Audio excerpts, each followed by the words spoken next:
I know people say this a lot, but we do have like a fail fast culture as well. So we're not afraid of failure, but we then need to iterate, quite quickly. So we are constantly learning, but it can be a really scary space. Don't be afraid to fail, but know why you're failing, right? And also know why you're winning. So many companies win, but they never stop to say, what are we doing right? We only look at what are we doing wrong. So actually think about what is working and how do I keep recreating that and how do I make sure I don't lose. Looking back on your career, do you have a specific example of mentorship or someone that supported you and had a major impact on your career? I have been very fortunate where I've worked for some amazing people.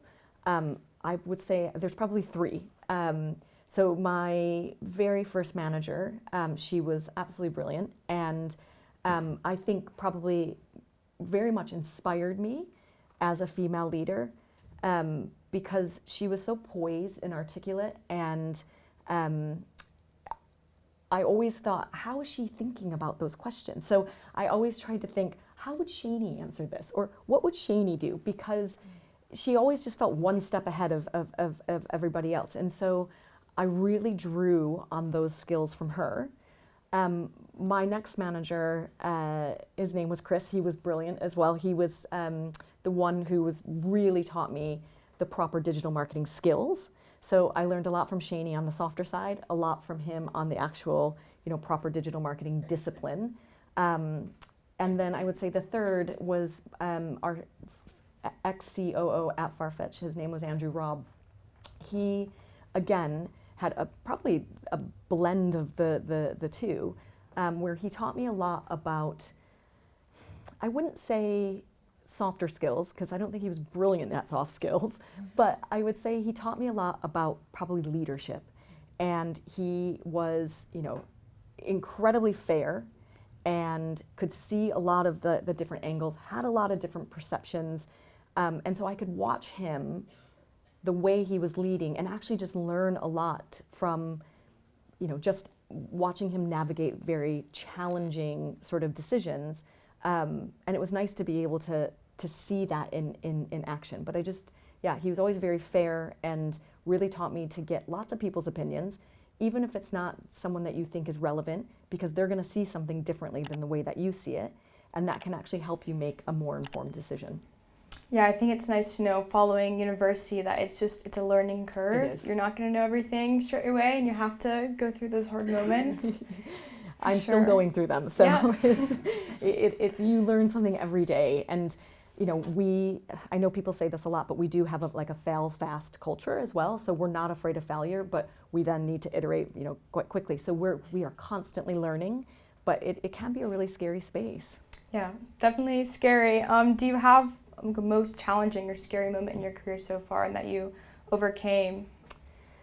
I think it's probably starting up Farfetch Platform Solutions. While it was a wonderful opportunity, it is scary to actually start something brand new in an already high growth, high stakes company.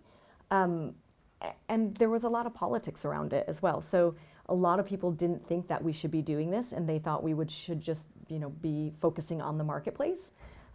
So that brought a lot of, I would say, like the softer skill challenges, where how do you influence someone who doesn't believe that we should be doing this? How do you get them on board that we should be, doing this other business model? And so, it was really challenging because actually it was Andrew, my old boss and sort of mentor, who was actively against me in terms of wanting to divest resources into my business unit. And so you saw people that you once worked for, and now all of a sudden you're on completely opposing sides of what you think is right for the company, and you can't take it personally and you can't get emotional about it. It's just very sort of factual. But yeah, it was really scary to have the person who I probably trusted the most in the company actively oppose what I was about to do. So that was challenging. I mean, it obviously worked out, but it took years to get people to stop thinking marketplace first and to actually start thinking, oh, we are a platform. Marketplace is just a customer of the platform. But it took so much education, so much internal communication and internal PR. And so that, I think I underestimated what it was going to take. In my mind, it was like, great, you start up this business unit, you get clients, you service the clients.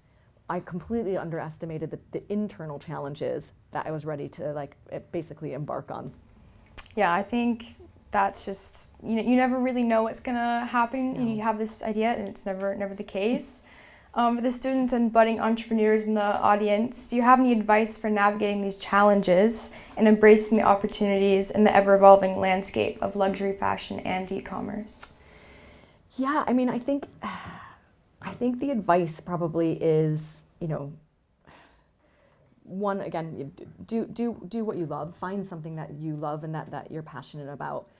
Don't be afraid to fail, but know why you're failing, right? And also know why you're winning. So many companies win, but they never stop to say, what are we doing right?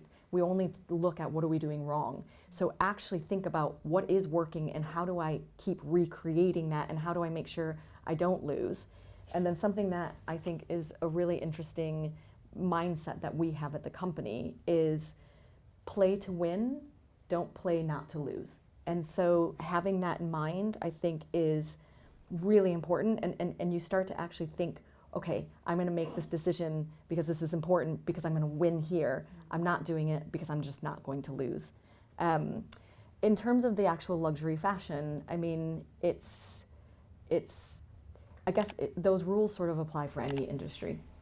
Yeah, so it's really fostering that driven mindset and determination. And yeah, I think that's great. Exactly, and it's properly understanding that like the strategy that you lay out, 99% of the time isn't right, won't work, but you have to do something, right? You have to make a decision and move on, and then you can figure out how you pivot. But just be aware of how to pivot and pivot quickly.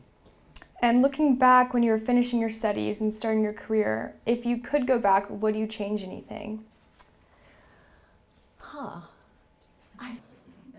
I mean, probably, but no, I don't think so. And the reason I would say this is, despite the fact that there's been ups and downs and really hard challenges, I view them very much as learning opportunities. So I feel very fortunate for some of the things that went wrong in my career because they were massive learning curves, massive wake-up calls. And also I've met some incredible people and had some amazing experiences throughout my journey. I feel very, very fortunate. And if I wouldn't have made some of the decisions I made, I wouldn't have sort of crossed paths with people. And, I look at Farfetch almost like my family. So we've been to weddings and funerals and baby showers and just the wonderful experiences together. And, I feel like if I would have changed anything in my career, I wouldn't have gotten those connections. Yeah, I think I'm a big believer in everything happens for a Same. reason. You just kind of have to embrace everything that's given to you and then learn from That's it. mistakes and everything. That's exactly it. It's a lot about perception. Like, what are you actually seeing in what's just happened? You can see it this way or you can see it that way. But I do really genuinely look at everything as like, what did I learn today? Or I have a phrase called pockets of joy. So even when things are really tough at work, it's like, what was my pocket of joy today? Because there are pockets of joy out there. But again, everything does happen for a reason, and you have to understand what is that reason. And lastly, do you have any advice that you would give to your younger self at that time? Yeah, I mean, I think it's keep your head down and do the work. It might feel daunting, or you might feel like, oh, I should have been promoted by now, but it will happen. But you have to put in the work and you have to put in the effort. Also, don't compare yourself to other people in terms of, well, they're here in my career and I'm only here, and all that is doing is actually putting false pressure on yourself. And I did it many, many years, and it was also, I think the biggest thing too was be really authentic. So I thought in my early days, a female leader looks like this, and this is what she should do, and this is how she should act on the board. And I was exhausting myself because I was actually trying to be someone I wasn't. I have more of a playful attitude. I think a lot of things are funny, so I bring humor into a lot of things. And I was suppressing that early on in my career because I thought, well, you need to be serious and professional. And it was coming across so like not authentic. And so it's genuinely be authentic. And I think the last one is just have fun as well. So, enjoy it and enjoy what you're doing. Enjoy luxury fashion if that's what you end up going into. And if you don't, enjoy what you're doing. And yeah, have fun with it, because it can be loads of fun. For sure. Thank you so much. You guys are so sweet. Oh my God, these are beautiful. Thank you. You guys have been brilliant. Thank you.